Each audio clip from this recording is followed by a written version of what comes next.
Berhati-hati, lelaki ini gemar menyamar. Siapa sangka Setiausaha Agung DAP, parti yang dituduh oleh Presiden PAS Tan Sri Abdul Hadi Awang dan pentaksubnya sebagai pencetus Islamofobia diberi perkenan menghadap Sultan Ibrahim Sultan Iskandar.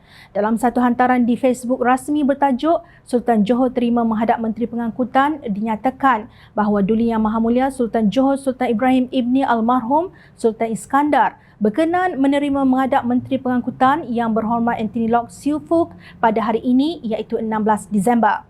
Pertemuan bersama baginda Tuanku Sultan berlangsung di Johor Bahru. Yang Berhormat Anthony Lok kembali dipilih sebagai Menteri Pengangkutan di bawah Kabinet Kerajaan Perpaduan yang diterajui Perdana Menteri Datuk Seri Anwar Ibrahim. Tetamu kehormat turut diraikan dalam satu majlis santapan pagi bersama Duli Yang Maha Mulia Sultan Johor. Demikian layanan Sultan Johor yang adil terhadap pemimpin DAP yang ditohmah dengan pelbagai kata nista oleh Abdul Hadi, termasuk mahu merungkai perlembagaan anti-Islam dan sebagainya. Benar yang menghadap Sultan Johor itu Anthony Lok bukan seorang penyamar. Sejak menjadi Menteri Pengangkutan, Anthony Lok menyamar sebagai pengguna biasa perkhidmatan rel di Lembah Kelang untuk meninjau sendiri situasi perkhidmatan berkenaan. Beliau mengangkat sumpah sebagai Ahli Jemaah Menteri Kerajaan Malaysia petang 4 Disember 2022 di Istana Negara. Saya akan berusaha dengan sebaik mungkin untuk melaksanakan tanggungjawab saya kepada negara. Menjunjung kasih Tuanku, katanya dalam hantaran ringkas di Facebook beliau. Keesokan harinya pada 5 Disember, beliau mengotakkan kata-katanya dengan menyamar sebagai pengguna biasa untuk membuat tinjauan keadaan perkhidmatan transit aliran ringan LRT. Petang tadi, saya meluangkan masa 2 jam untuk meninjau keadaan sebenar perkhidmatan LRT KJ Line semasa peak hour di antara pukul 5 hingga 7 petang.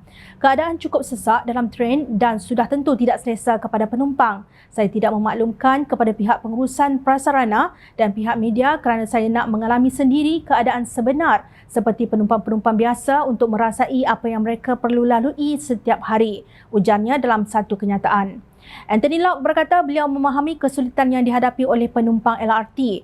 Beliau berjanji akan mengadakan mesyuarat dengan pengurusan tertinggi prasarana dalam minggu tersebut untuk membincangkan hala tuju dan cara untuk menambah baik perkhidmatan pengangkutan awam di negara ini.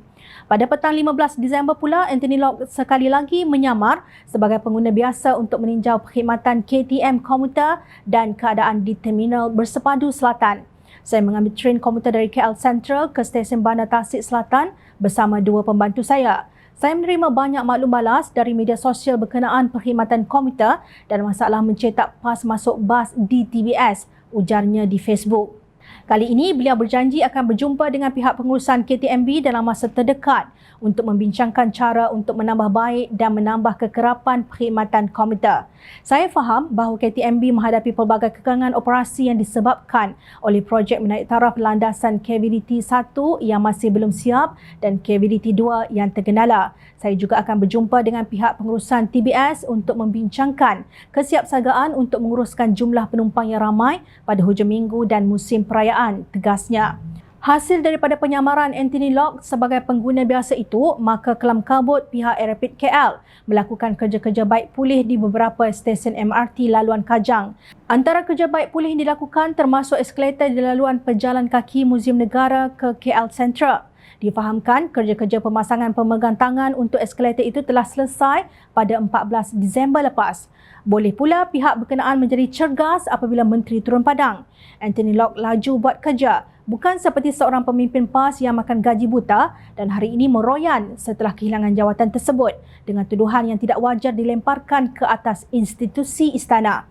Esok, kita tidak tahu ke mana Anthony Lok akan menyamar lagi. Kalian yang mengurus dan menyelenggara perkhidmatan pengangkutan, berhati-hati ya. Anthony Lok bukan bermain dengan politik. Syabas YB. Rakyat memerhati.